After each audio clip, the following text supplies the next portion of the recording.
కథలు రాయాలి.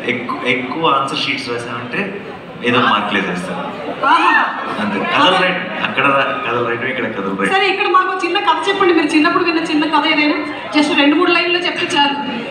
ఎలాగో మాకు చిన్నప్పుడు సొంత కథలు వెళ్ళామండి. మనం చూసిన సినిమా కథే టైటానిక్ రాసేవాడు.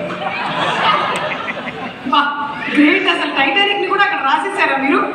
ఓకే. సో మీకు మీ సిస్టర్కి ఇందులో ఈ సినిమాలో బ్రదర్ సిస్టర్ మధ్యలో బాండింగ్ చాలా బాగుంటుంది. సో మీకు మీ సిస్టర్కి మధ్యలో ఉండేటువంటి ఆ బాండ్ లేదా incident anything that you would recollect? I think సిబ్లింగ్స్కి ఎవరైనా సరే సిబ్లింగ్స్ అన్నాక బాగా కొట్టుకుంటారు. అది అలాగే బాండ్ గట్టి పడుతుంది.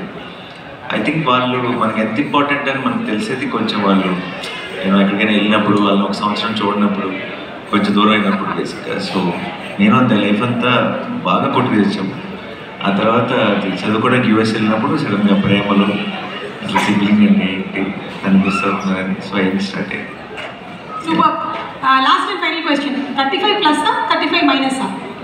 ఏజ్ కాదు, మార్క్స్ ఒక్కసారి కూడా 35 దాటలేదు అస్సలు. పొరపాటు మీకు పాప నేను సినిమా చూశాను, నేను అందరూ అన్ని మాట్లాడుతుంటారు కదా, వీడు నాతో కంపేర్ చేస్తే వీడు బ్రిలియంట్.